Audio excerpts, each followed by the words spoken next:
Dos estudios vamos a hacer. Por un lado vamos a estudiar en un libro una palabra y a medida que leamos vamos a mirar el significado de esa palabra en ese contexto inmediato. ¿Ya? Toda palabra tiene un significado en un párrafo o en un capítulo, en un libro, ¿sí? Tiene un significado. Entonces, una palabra con un significado en un libro y vamos a mirar a dónde nos lleva. Y la otra, vamos a mirar dos palabras en dos contextos diferentes. Dos palabras en dos contextos diferentes. El libro que vamos a mirar es el libro de Gálatas. Es un poquito de indicaciones de que al leer, cuando nos acercamos a la escritura a leerla, tengan en cuenta que es un libro como una literatura general que debemos leerla como tal. Es la palabra de Dios como tal, pero es un libro como tal y debe ser leído en todo su contexto en general. Entonces, en el libro de Gálatas hay una palabra que según en el momento en que está escrita va a tener el significado, ¿ya? Y siempre hacemos una misma pregunta o procuramos hacer una pregunta para dar una indicación. Creo que hablábamos de esto un poquito en el estudio bíblico pasado. Ejemplo, cuando yo menciono la palabra o digo la palabra llave, ¿qué se nos viene a la mente? Una llave de un carro, una llave de una puerta, de un grifo, una llave de un mecánico. ¿Un qué? En karate, en judo, una llave, ¿sí? En algunos países como el mío, una llave es un amigo. ¿Qué hubo llave? ¿Qué hubo llavecita? ¿Sí? Un amigo, nosotros le decimos, ¿qué hubo llave? ¿Sí? O sea que según la indicación del momento, esa palabra tiene un significado.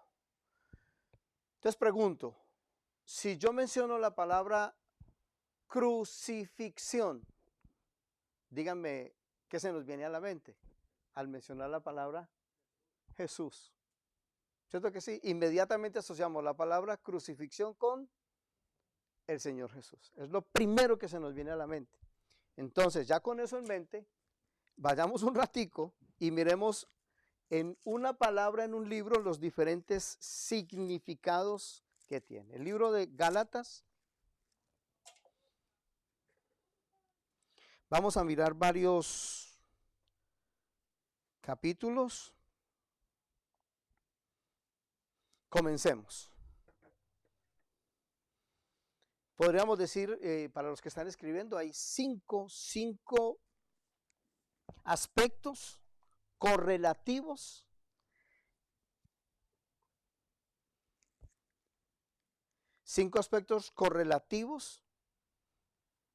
del cristiano en Cristo Jesús.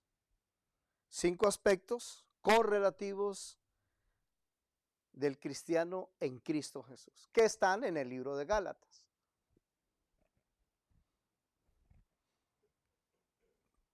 Entonces, primero solo la lectura y luego vamos a mirar, qué significa esa palabra como tal. Al hablar de la palabra crucifixión, lo que inmediatamente, obviamente, se nos viene a la mente es el significado de alguien que es llevado en un momento dado a una tortura, ¿cierto que sí? Alguien que es ejecutado, es un tipo de ejecución, o ser torturado, ser quebrantado, ser humillado, ¿cierto que sí?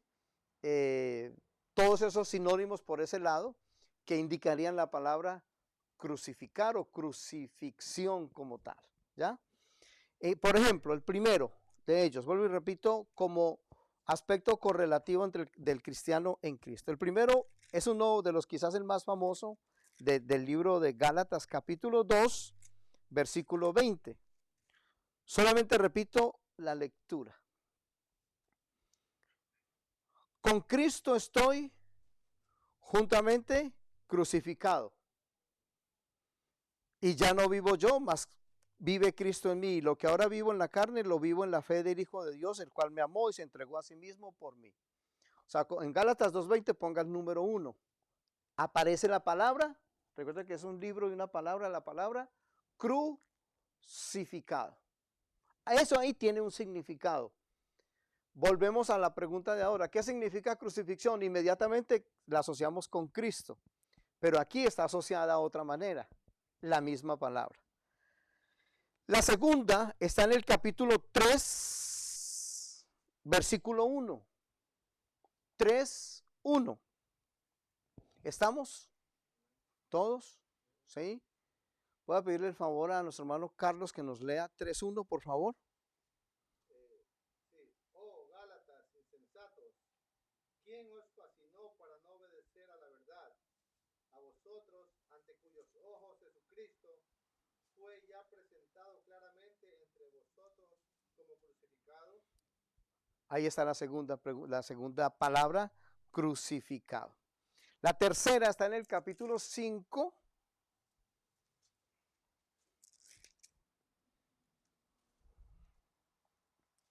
Versículo 24. Le voy a pedir a Margarita, por favor, que nos haga la lectura del 5:24. Gálatas, capítulo 5, versículo 24. ¿La encontró? ¿No? No. Ahí está, mira, ahí se la están pasando. 5:24.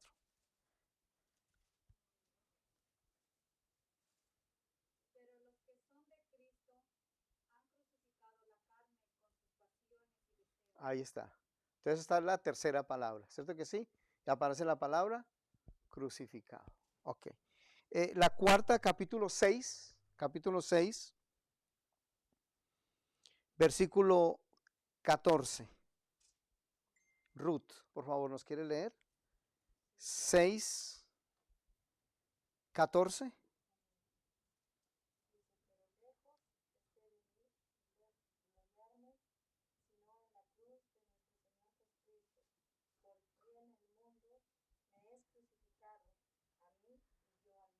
Ok.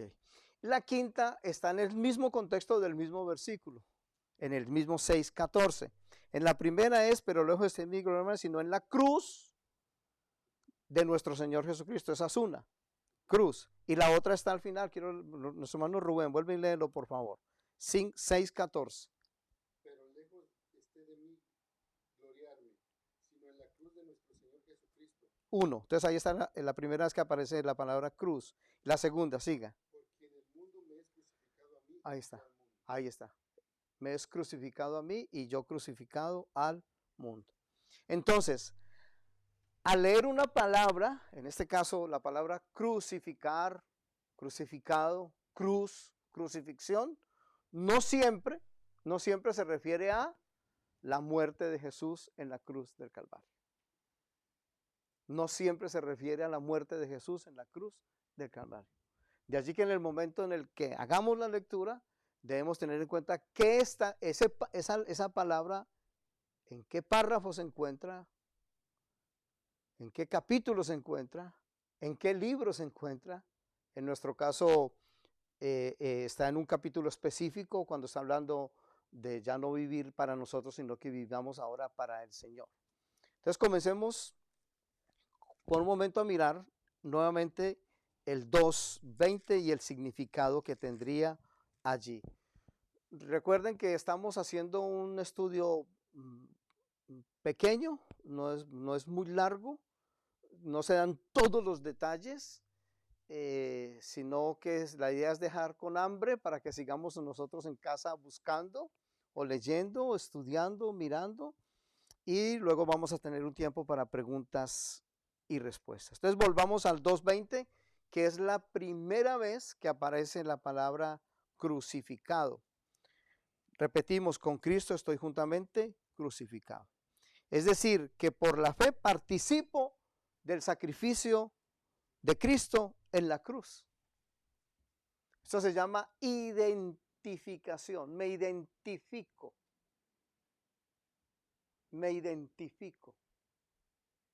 con su crucifixión. estoy de acuerdo con lo que dice el Padre acerca de la crucifixión de su Hijo. Con Él estoy juntamente crucificado.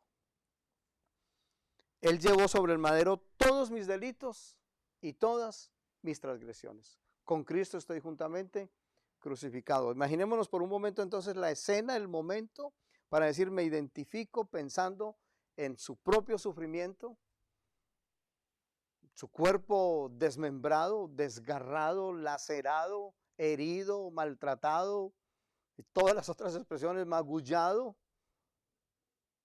entregado por nosotros. O sea, yo necesito identificarme con Él. Por eso Pablo entonces dice, yo crucificado en Cristo, muerto juntamente con Él.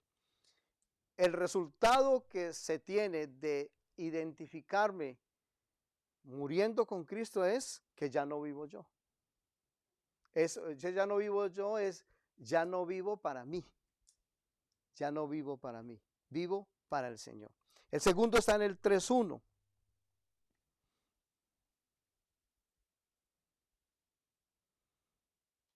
Y es que la crucifixión fue históricamente hecha, o sea, no es un cuento de hadas, así como la resurrección, que ese sería otro tema. Estamos hablando específicamente de la crucifixión. Note lo que él dice. Por cierto, en la lectura es un signo de admiración y una pregunta. Cuando leamos en la palabra, debemos darnos cuenta bueno, además de la ortografía, de las reglas de la ortografía y demás. Y aquí hay dos muy claras. En la primera es un signo de admiración y la segunda es una pregunta. Repetimos, el signo de admiración 3:1. Oh Gálatas insensatos. Casi que me atrevería a decir que Pablo aquí está como bravito. Como si Pablo estuviese expresando de una manera rigurosa la desatención que se ha tenido, la insensatez a la que se ha llegado, la falta de sentido en este caso de los Gálatas. ¿Cuál fue? Y entonces por eso viene la pregunta. Después de que viene la reprensión por medio del signo de admiración, viene la pregunta. ¿Quién? La pregunta, ¿quién os fascinó para no obedecer a la verdad a vosotros ante cuyos ojos Jesucristo fue ya presentado claramente? Subraye eso allí, por favor. Fue presentado claramente entre vosotros como crucificado. Es decir, ¿por qué otros vienen a decir que no? ¿Por qué otros vienen a decir que eso tiene otro simbolismo, otro significado como tal? Él fue víctima propiciatoria por mis culpas. Presentado claramente, es decir, el significado de su crucifixión. El significado como tal. El primero es la identificación, el 2:20, la identificación. ¿Ya? Por cierto, amados hermanos, creo que en muchas oraciones usted lo habrá escuchado y lo decimos en oraciones y como que no entramos en el detalle a reflexionar, lo que indica que a veces oramos diciendo, Señor, y yo estoy contigo juntamente crucificado. Pero terminamos de orar y llamamos para discutir. ¿Cuántos están aquí? Cuando quien ha muerto con Cristo ya no está peleando. Porque si me identifico en ese sentido, ¿cierto que sí? No saco a relucir mis asuntos. Y entonces lo decimos simplemente como si fuese un arte de magia. Yo estoy crucificado juntamente porque la palabra lo dice, yo también. Bueno, en la práctica es donde eso se va a evidenciar. En el diario vivir es donde esto se va a evidenciar. La tercera, volviendo entonces al capítulo 5, al versículo 24.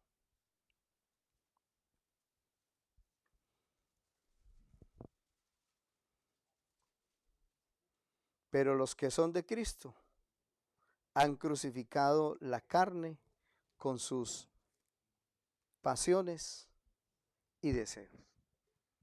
Los que son de Cristo han crucificado la carne.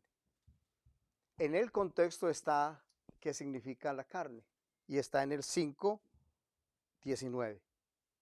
Y manifiestas son las obras de la carne. ¿Cuántos están aquí? Entonces en el 5:24 dice, los que son de Cristo han crucificado la carne.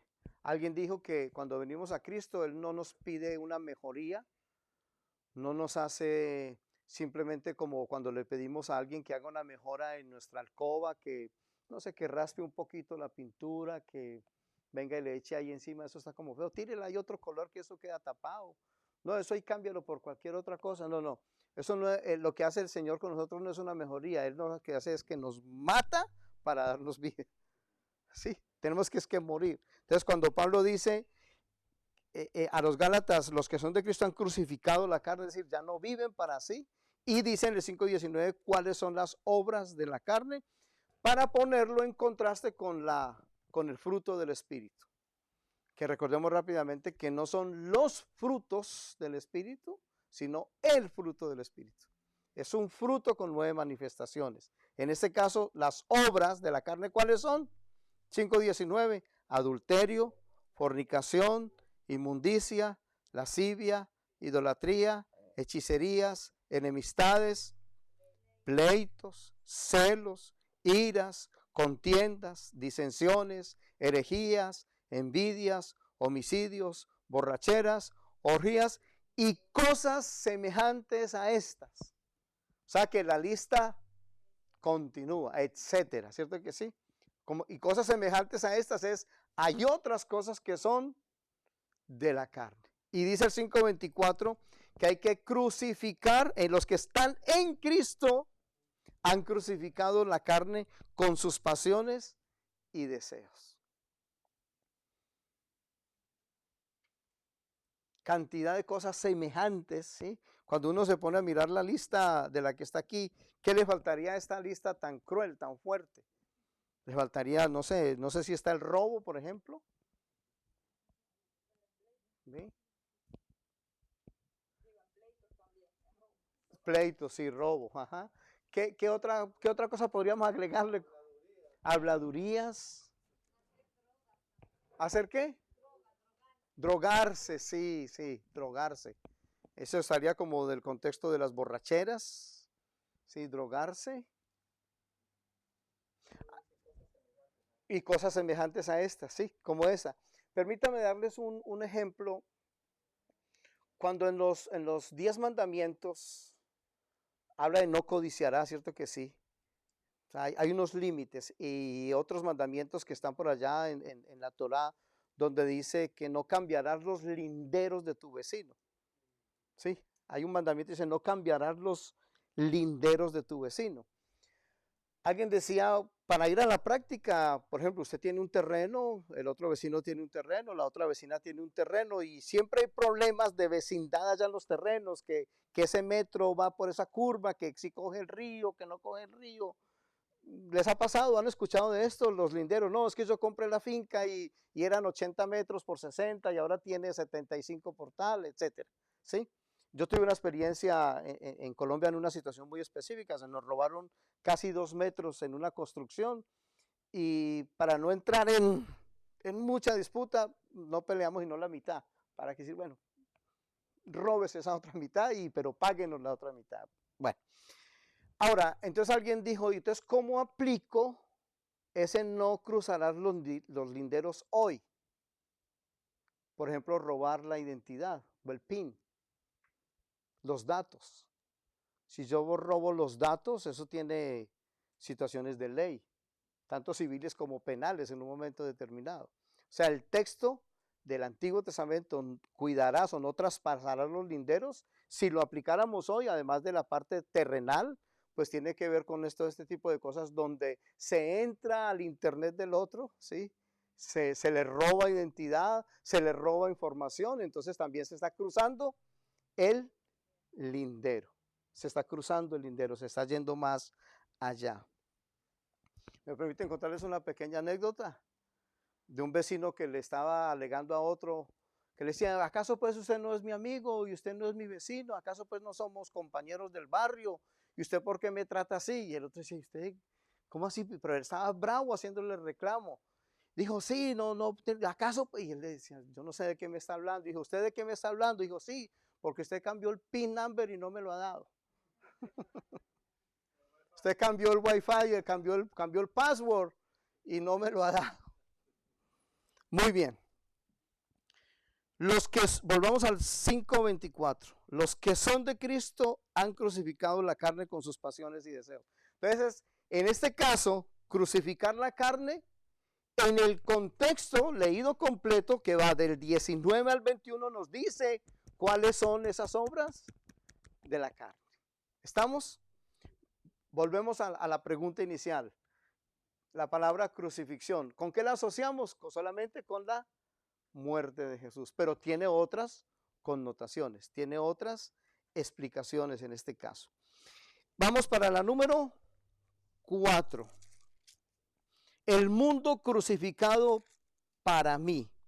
6:14. Al final, por quien el mundo me es crucificado a mí. El mundo crucificado para mí, es decir, ya no pertenezco al mundo, aunque estamos en el mundo. Alguien dijo no hace mucho que hemos tomado tan literal esto de que no somos del mundo que ya ni los evangelizamos. Y se ríen. Sí, porque tenemos que apartarnos del mundo. Estamos tan alejados que ya ni siquiera los evangelizamos. Ya no se pueden ir a ese extremo como tal. Entonces, la primera crucifixión es el mundo crucificado para mí. El mundo crucificado para mí. Ya no pertenezco al mundo, aunque estoy en él, pero no pertenezco a él. Soy de Cristo y mi patria es el cielo. Si de esa parte se trata como tal. El mundo crucificado para mí. El mundo junto con todas sus vanidades crucificado para mí. Y el versículo 14 entonces tiene la otra parte. Al final dice, y yo al mundo. Y yo crucificado al mundo. Ahí está la otra. Ni mi vida ni mi corazón le pertenecen. Estoy muerto para él. Les he dado anteriormente un pequeño ejemplo. Y esta fue la experiencia de dos mujeres en Inglaterra hace muchos años, de la alta sociedad. Mujeres de alta sociedad con su vida y sus cosas sociales normales de fines de semana. Son evangelizadas y estas dos hermanas llegan a conocer al Señor. Y pues ellas eran del festín normal, del mundo, de las fiestas normales. Y dejan de asistir. Entonces un día les llega la carta de una tarjeta de invitación a ellas para otra de las bacanales, para otra de las fiestas. Una se asustó. ¿Y ahora qué hago? ¿Y ahora yo qué voy a hacer? La otra le digo, no se preocupe, que yo voy a responder la tarjeta de invitación. La respuesta fue corta y contundente. Estas dos no pueden ir porque estas dos están muertas. Estas dos no pueden ir porque estas dos están muertas. Los muertos no hablan, no caminan, no reaccionan, no pueden ir a la fiesta, porque han muerto al mundo y el mundo murió para ellas, ¿ya? Entonces, amados hermanos, es en un libro una palabra que tiene, según su contexto, un significado. ¿Cuál es el más conocido? El 2:20, ¿cierto que sí? Creo que fue de los primeros que yo me aprendí cuando conocí al Señor. Sí, con Cristo estoy juntamente crucificado, y eso de memoria nos lo hicieron aprender y todo. El asunto era que aprenderlo de memoria era fácil, pero vivirlo era otra cosa. ¿Sí? La práctica era otro asunto totalmente diferente. Entonces, cuando leemos en un libro una palabra, debemos revisar hacia atrás de qué está hablando o hacia adelante de qué está hablando. Particularmente, de los 5 momentos que habla de crucificar o crucifixión, el 3:1 para mí es uno de los más claros, por la misma palabra que dice, fue ya presentado claramente entre vosotros como crucificado.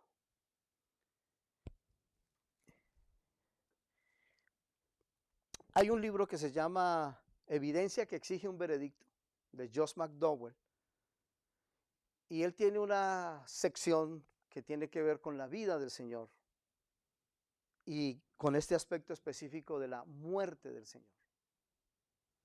Y en su libro, él presenta todos los argumentos demostrando no solamente bíblicos, sino aparte la historia general, mostrando la evidencia médica de todo ese entorno de la muerte del Señor por crucifixión.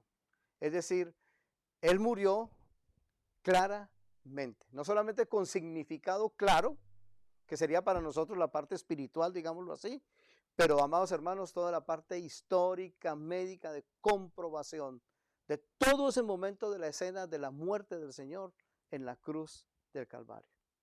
Él murió por nosotros. Digámoslo de esta otra manera para finalizar. Si Él murió por mí, entonces vale la pena vivir para Él. ¿Cierto que sí? Si Él murió por mí, entonces tiene sentido que yo viva para Él.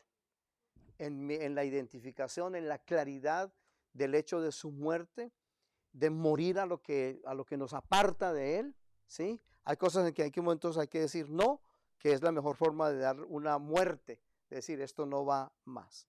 ¿Estamos? ¿Alguna pregunta de esto? ¿No? O sea que podemos preguntar, ¿hacemos un examen de una vez? ¿Hacemos un examen de una vez?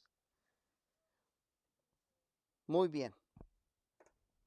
Entonces vamos a la otra parte. ¿Dónde quedó el atrásito? Oh, por aquí está. Okay, gracias, mi hermano. Okay, entonces borremos esta y ahora vamos a mencionar dos palabras en dos contextos diferentes. Dos palabras obviamente diferentes. Yo quiero que vayan al libro de Santiago. Libro de Santiago al final de sus Biblias, después del libro de Hebreos. Capítulo 5. Versículos del 7 al 18. ¿Estamos? Santiago capítulo 5, versículos 7 al 18.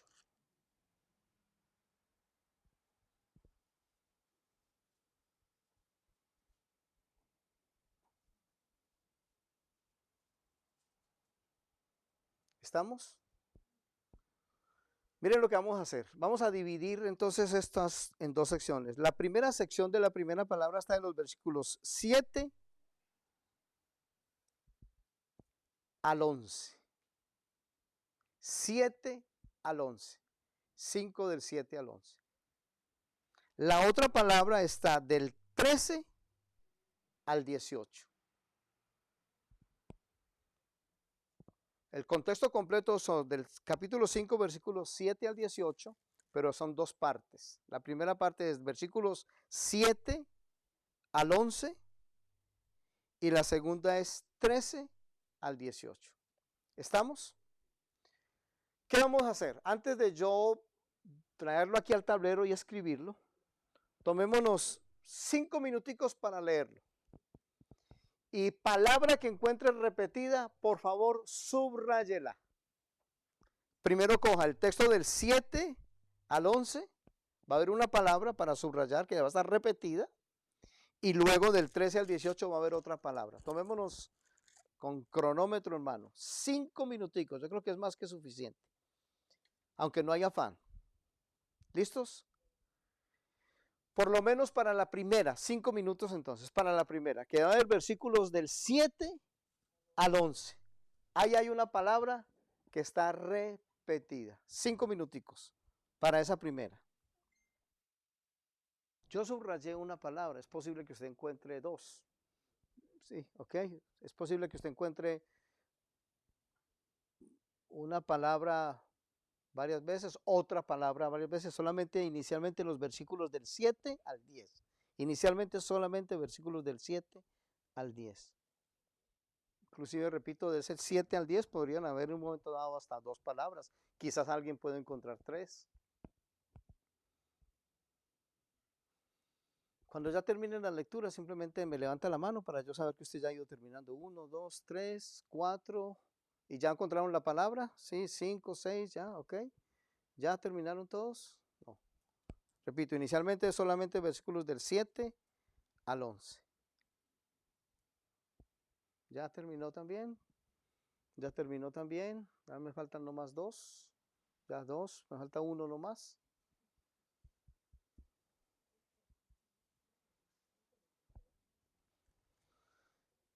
Muy bien. Entonces el estudio bíblico hoy tiene que ver con palabras y su contexto. Con palabras y en un momento dado su significado, pues no estamos entrando en detalle profundo de los significados por cuestiones obviamente de tiempo. ¿Estamos todos ya terminados? ¿Ya todos? Muy bien. ¿Cuál fue la primera palabra que encontraron? Paciencia, eso sí. Oiga, hay que tener paciencia con todos ustedes, hermano. La segunda palabra, ¿hay alguien que encontró? Ah, ok, esa me gustó. La palabra hermanos, que inclusive también está en el versículo 12, ¿no? La palabra hermanos. Y en el versículo número, en el versículo 8, aunque no está la palabra hermanos, dice, tened también vosotros, y solamente se está refiriendo a hermanos, ¿no?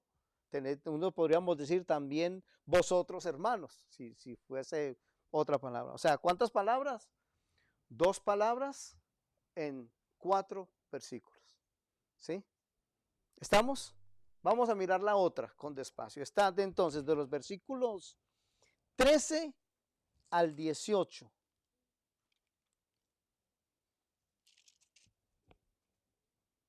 Esta es un poquito más difícil, un poquito nomás.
Si encuentra más de una palabra, pues también podríamos hablar de ella. Hay una palabra que está por lo menos 7 veces en esos versículos. Por lo menos 7 veces está. Algunos ven 8. Santo el Señor. Otros tal vez no han visto sino 2 veces la repetición, pero una buena lectura, versículos, vuelvo y repito, del 13 al 18. Hay una palabra que está muy repetida allí.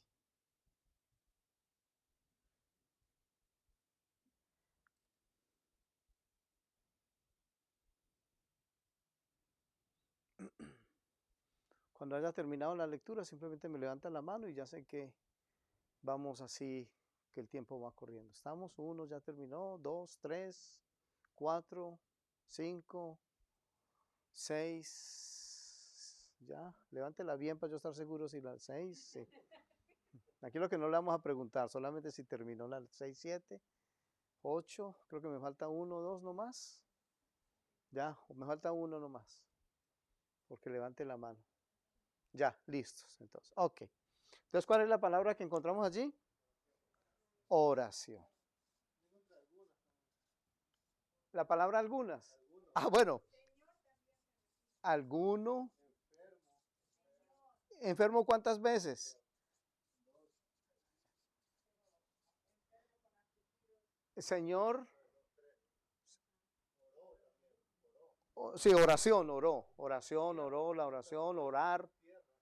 Tierra también. ¿Cuántas veces tierra? Tierra 2 veces. Señor, ¿cuántas veces? 2 veces. 4 vieron algunos, miren. Y estamos leyendo la misma Biblia. Estamos leyendo la misma Biblia. ¿Enfermo cuántas veces? 2 veces. ¿Estamos ya? Sí, no, ¿estamos?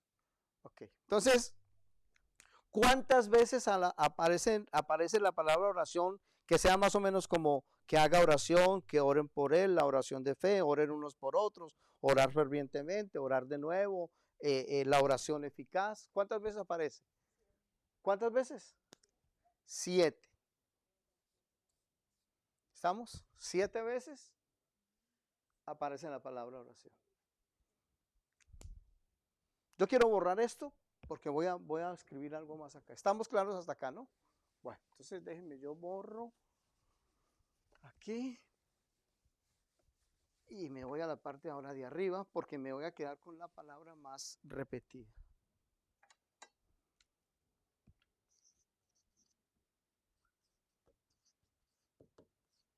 Bueno, entonces por lo menos 7 veces. Entonces podríamos con toda claridad decir, amados hermanos, que en este estudio bíblico, o esto que estamos mirando de la escritura, podríamos decir que con toda claridad que el texto que hemos leído habla de la oración. ¿Sí o no? Podríamos decir, aunque hay otras palabras que son repetidas 2 veces o en algunos casos 3. Pero esa palabra que está tan repetida, obviamente, es una cosa lógica, un razonamiento lógico, pues va a ser el indicativo mayor que Santiago quería darles a quienes escribió la carta, a quienes les dirigió la carta. Ahora, ¿a quiénes les dirigió la carta? Está en el 1:1.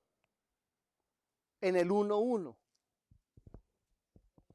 Santiago, siervo de Dios y del Señor Jesucristo, ¿a quiénes? A las 12 tribus que están en la dispersión. En otras palabras, los creyentes estaban esparcidos a causa de la persecución, muchas pruebas, muchas aflicciones, muchos dolores. Inclusive es posible que debido a la misma persecución, escúchenme, algunos hasta se hayan enfermado en un momento determinado, ¿cierto que sí? Por temor propio, por temores naturales. Pero está escrita o dirigida a la gente creyente que está ahora, debido a la persecución, están esparcidos. Se tuvieron que ir y es muy posible que entre ellos obviamente hayan familias que hayan tenido que ser separadas. ¿Ya? Entonces, en ese contexto y al final entonces, Santiago les está recomendando a ellos que oración. ¿Cierto que sí? Les está diciendo que hagan oración. Pero,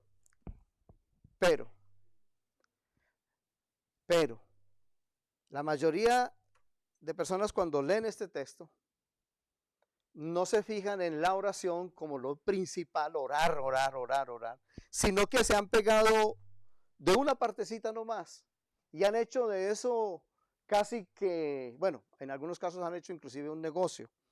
Capítulo 5, versículo 14. ¿Está alguno enfermo entre vosotros?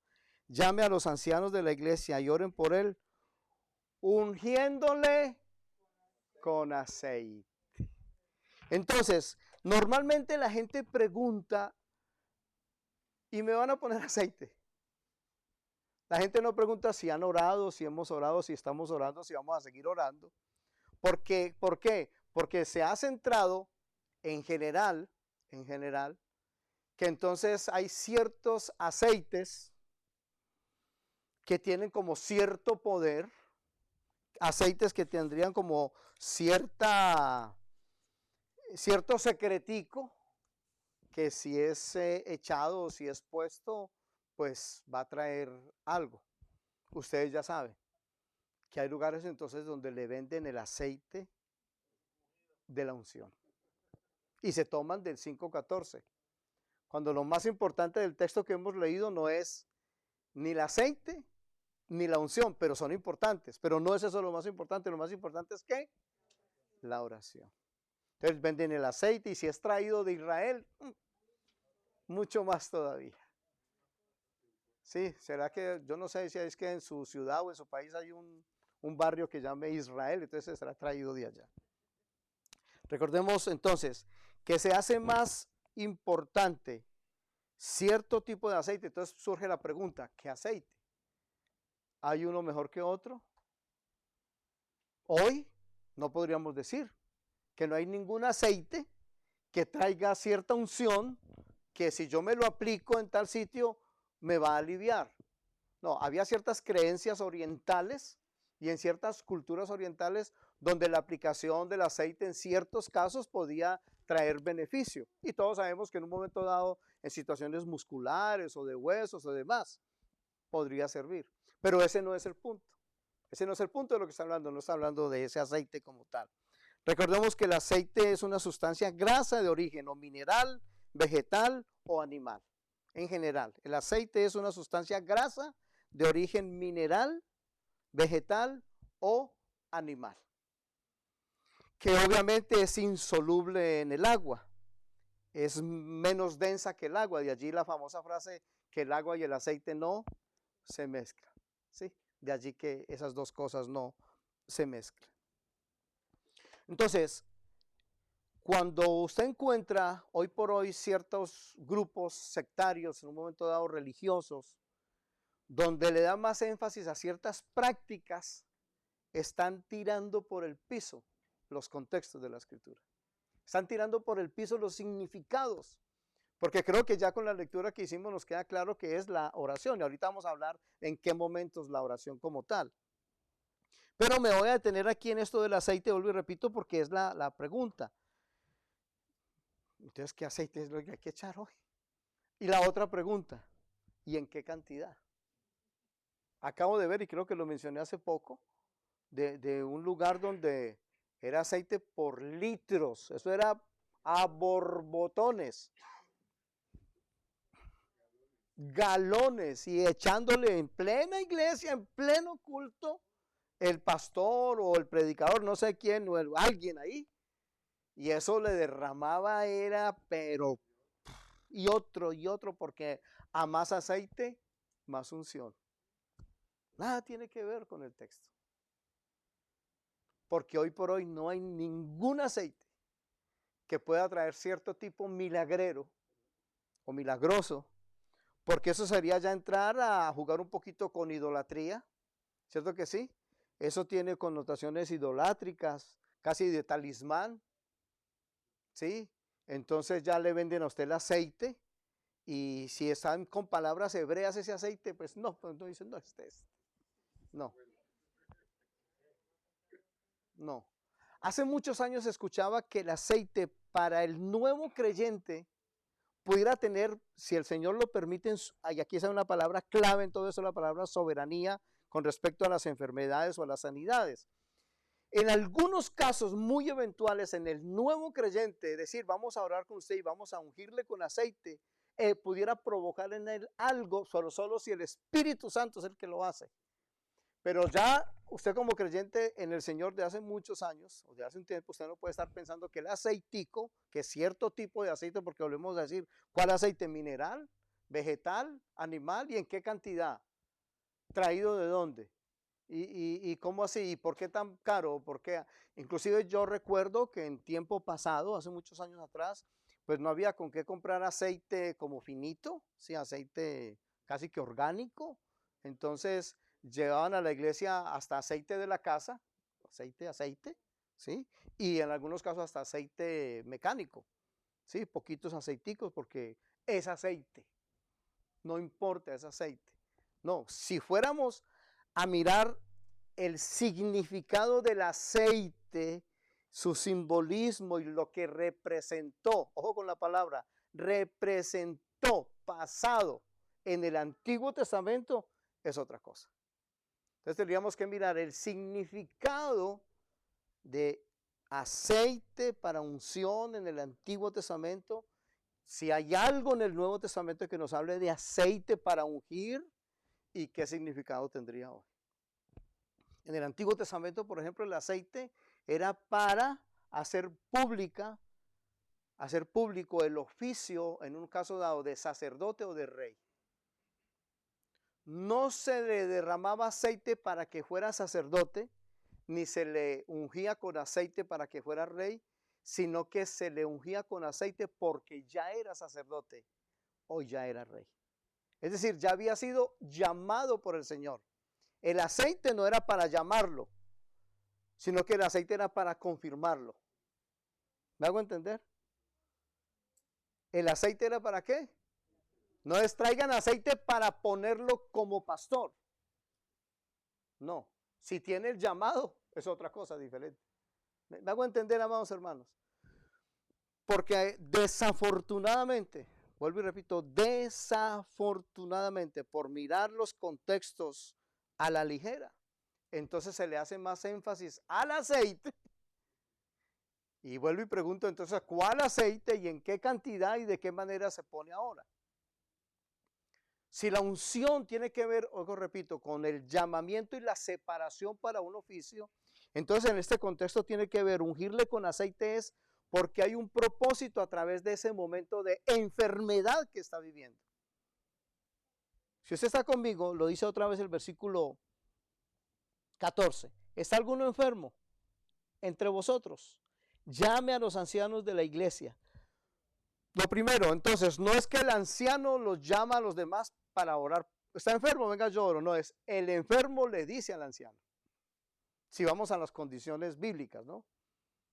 No es los ancianos diciendo, ¿quién está enfermo? Venga, oramos. Sino, ¿quién está enfermo? Y venga, dígale al anciano, estoy enfermo. Llame a los ancianos de la iglesia, versículo 14, y oren por él. Note que el primer énfasis es la oración antes que la unción con aceite. Porque pudiera no haber aceite, como dijimos ahora, por la razón que sea. Entonces lo importante ahí es el Señor y la oración. Y la oración y el Señor y obviamente el contexto de la soberanía del Señor. Porque todos como creyentes, o podríamos decirlo, a pesar de ser creyentes, nos enfermamos. Bueno, a propósito, ¿a cuántos de aquí ya nos dio porque a mí ya me dio, ¿a cuántos nos dio el COVID? Levante la mano tranquilo. Sí, a todos, sí, a la mayoría ya nos dio. ¿Sí? ¿A todos? ¿Ya? Ya tenemos los anticuerpos, ya, sí, ya. O sea, la mayoría de los que estamos aquí ya nos dio, ya pasamos por la gracia del Señor. Tal vez llamamos a la iglesia, algunos hermanos oren por mí, por favor tengan sus oraciones. Y mire, y sin poner aceite. Vuelvo y repito, cuando leemos un contexto como esto, amados hermanos, que por lo menos 7 veces está marcada una palabra, entonces definitivamente el indicativo es lo que eso está significando. La oración no era solamente para sanidad de lo que dice aquí. No, la oración también tiene que ver con el sufrimiento. Versículo 13 dice, ¿está alguno entre vosotros afligido? Haga oración. O sea, la oración está ligada al sufrimiento. Y no es el sufrimiento por el sufrimiento. Es el sufrimiento a los que están esparcidos, a los que están en la dispersión. Es el sufrir por Cristo. No, ay, es que estoy tan sufrido últimamente. Estoy muy sufrida en estos últimos meses. A eso no es que se refiere ese sufrimiento. Aquí el sufrimiento, ¿está alguno sufriendo? Dice, vuelvo y repito, el versículo 13. ¿Está alguno entre vosotros afligido? Esa aflicción tiene que ver con la persecución como tal. Entonces, ante el sufrimiento, haga oración. La otra tiene que ver con relación a los buenos tiempos. Léanlo conmigo, por favor. ¿Está alguno alegre? Cante alabanzas. Adore, glorifique, exalte el nombre del Señor. La oración en este caso, como decimos, se relaciona también con las enfermedades. Y yo creo, amados hermanos, que en esto uno debe ser muy honesto. Si yo padezco alguna enfermedad y estoy en un momento dado padeciendo como tal, pues tenemos que dejar toda vergüenza, tenemos que dejar todo temor al que dirán, pero a veces pudiera darse que algún hermano por alguna razón está padeciendo una enfermedad muy fuerte y luego nos enteramos, permítame y perdón, que se murió. Y era que estaba enfermísimo. Y como iglesia no, ni siquiera una oración levantamos. Quizás no sabríamos en la soberanía de Dios, ¿cierto que sí? No es que porque si hubiéramos orado se hubiera sanado, pero amados hermanos, somos un cuerpo, somos hermanos, que era el texto de lo que leíamos ahora. Entonces, enfermarse no es pecado, pero está enfermo, haga oración. Cuéntele a los ancianos para que oren. Entonces, en ese contexto es la oración. Y la oración se relaciona con la enfermedad y la posible presencia de algún pecado. Pudiera estar relacionado la enfermedad a algún pecado. Entonces, no necesariamente, es muy importante enfatizarlo, me enfermo porque pequé. No, estamos aquí en la tierra, un mal momento en la calle, ¿cierto que sí? Un aire mal respirado, alguien que tosió por ahí cerquita, nos complicó la vida, ¿cierto que sí? Nos enfermamos, ¿sí? A veces pudiera estar relacionado con el pecado. Porque miren lo que dice el versículo 15, la oración de fe salvará al enfermo y el Señor lo levantará. Y si hubiere cometido pecados, le serán perdonados. Ojo, ese y le serán perdonados no es porque se sanó. No es que se sanó y quedaron perdonados, sino porque él confesó lo que dice Primera de Juan. ¿Cierto que sí? El hecho de confesar nuestros pecados ante el Señor. Si confesamos nuestros pecados, Él es fiel y justo para perdonar nuestros pecados y limpiarnos de toda maldad. ¿Estamos, amados hermanos? Y la oración, vuelvo y repito, se relaciona con la intervención de Dios para resolver situaciones complejas que siempre vamos a requerir de mucha oración. Entonces, vimos aquí una palabra, que es la palabra oración. ¿Sí? Creo que está en ese sentido claramente expresado.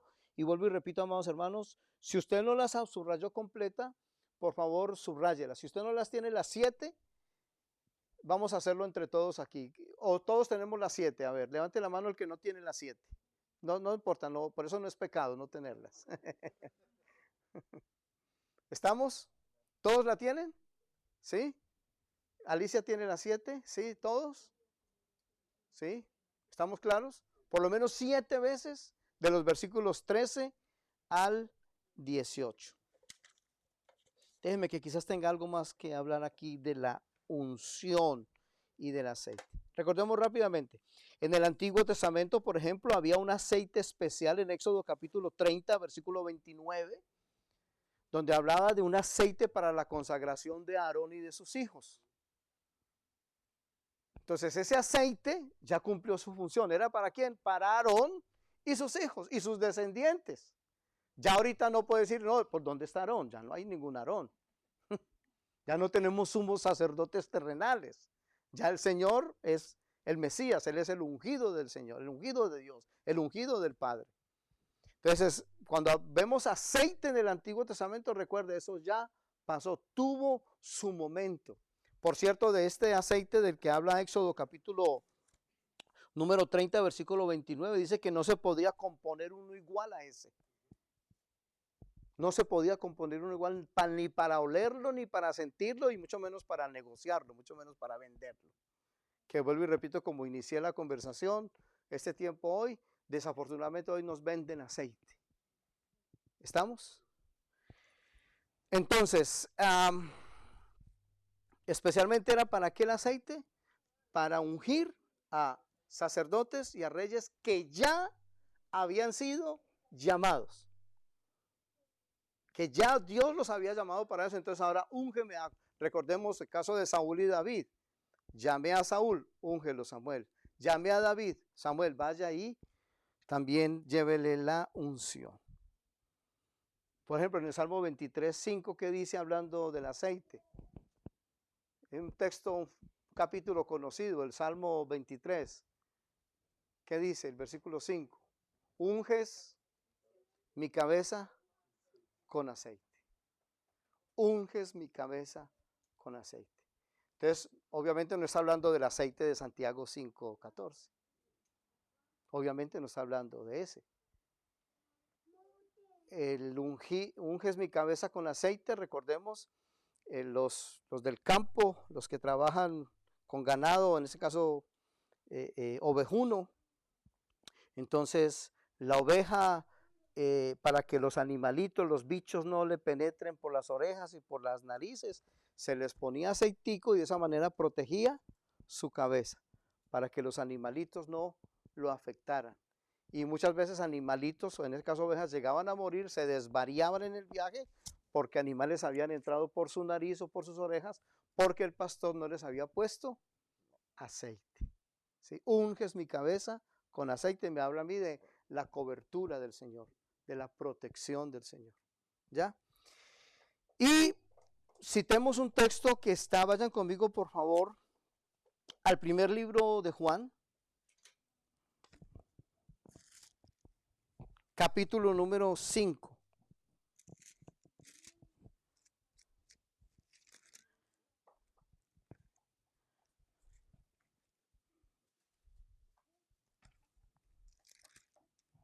Perdón, primer libro de Juan,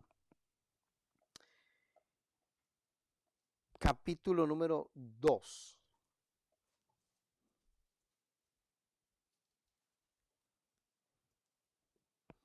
Vamos a leer inicialmente, porque aquí el énfasis va a ir sobre, como creyentes,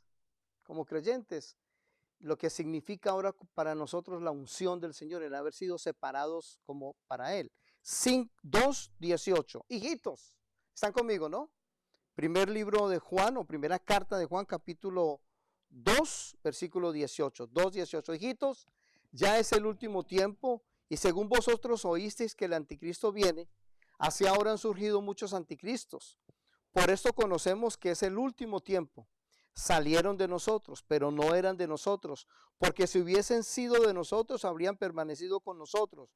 Pero salieron para que se manifestase que no todos son de nosotros. Pero vosotros tenéis la unción del Santo y conocéis todas las cosas. O sea, quien tiene la unción del Señor es del Señor. Pertenece al Señor. O digámoslo de otra manera, no tenemos que estar pidiendo unciones cada culto. Yo no puedo estar cada culto diciendo, úngeme, úngeme, úngeme. No, ya la unción, dice el versículo muy claro, versículo 20, pero vosotros tenéis la unción del Santo y conocéis todas las cosas. ¿Qué conocemos? Que muchos anticristos podrían salir o han salido por el mundo. Leamos por favor el versículo número 26. Os he escrito esto sobre los que os engañan. Pero, note que en el versículo 20, en el 2:20 también había un pero. Había un pero. Y ese pero es la intervención del Espíritu Santo. Y aquí en el versículo 27 otra vez, 26. Os he escrito sobre los que os engañan, pero la unción que vosotros recibisteis de Él permanece en vosotros. Y no tenéis necesidad de que nadie os enseñe, así como la unción misma os enseña todas las cosas y es verdadera y no es mentira, según ella os ha enseñado, permaneced en Él. ¿Para qué es en este caso la unción que dice el versículo 7 que ya recibimos? Sobre los que nos engañan, sobre quienes nos engañan. Y en el versículo 20 la unción es con anticristos que puedan salir. Tenemos una unción para reconocer las cosas que son de Dios. Entonces no podemos estar pidiendo permanentemente, úngeme, úngeme, úngeme, úngeme, Señor, pero es por gracia. Porque si fuera por aceites naturales o humanos, entonces, amados hermanos, ¿para qué el Espíritu Santo? ¿No les parece? ¿Para qué el Espíritu Santo si yo puedo tener un aceitico o comprarlo? Y si lo traigo de Israel, pues otra vez volvemos al punto, mucho mejor. Eso venden de todo, de Israel venden agua del mar, ¿qué? Del mar, del río Jordán, las piedritas, las rosas. ¿Qué más? En estos días veía que hasta escobas y oran por escobas que queden ungidas para sacar al diablo de la casa barriendo. Sí, y escobas, pero grandes, y entre más grande y más colorida, el precio era diferente para que usted barra al diablo de su casa. De hecho, aquí en el libro de Éxodo, lo que se nos compartía, en el versículo 33 dice, cualquiera que compusiera ungüento semejante y que pusiera de sobre extraño, será cortado de entre sus Ujú. Cualquiera que trate de hacer un aceite para olerlo, pero todo será cortado. Será. Incluso dice cómo es la composición. O sea, es como que está ahí la lista de ingredientes y cómo se hace, pero Ujú. dice no lo hagas. No lo hagas, correcto, correcto, correcto. Sí, está la lista de exactamente lo que tenía que machacar, cómo tenía que hacerlo, de dónde tenía que traerlo, pero no lo haga, no lo haga. O sea, no hay ningún elemento en términos humanos, físicos, tangibles, nada que nos acerque a Dios. Quien nos acercó a Dios fue Jesús. Quien nos trajo al Padre fue Cristo Jesús. ¿Estamos, amados hermanos? Muy bien, la unción, vuelvo y repito, 2:27, la unción que vosotros recibisteis de Él permanece en vosotros.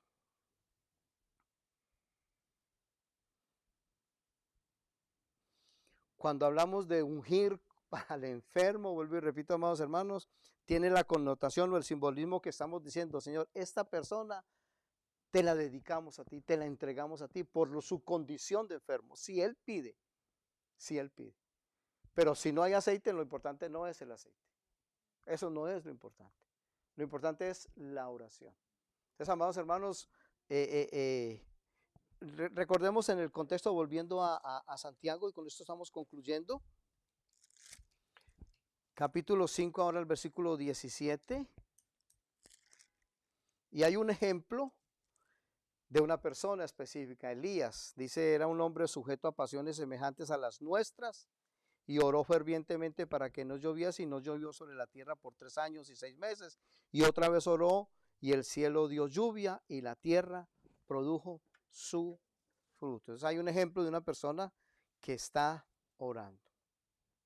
En todo esto no se nos olvide siempre tener la claridad de la soberanía del Señor.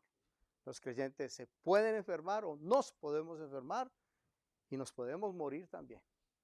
¿Sí? Ninguno de nosotros puede decir que no, todos. Nos vamos a morir, eso es seguro. Alguien dijo que lo más seguro que hay en esta vida, lo único seguro es la muerte y el pago de impuestos. Muy bien. La otra palabra que teníamos era la palabra paciencia, ¿cierto que sí? La palabra paciencia.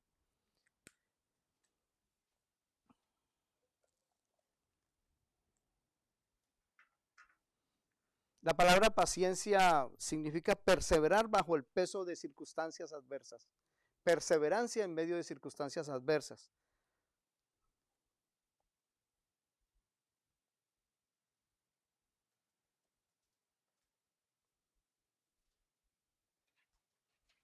Eso es significado general de la palabra paciencia. Perseverar bajo el peso de circunstancias adversas.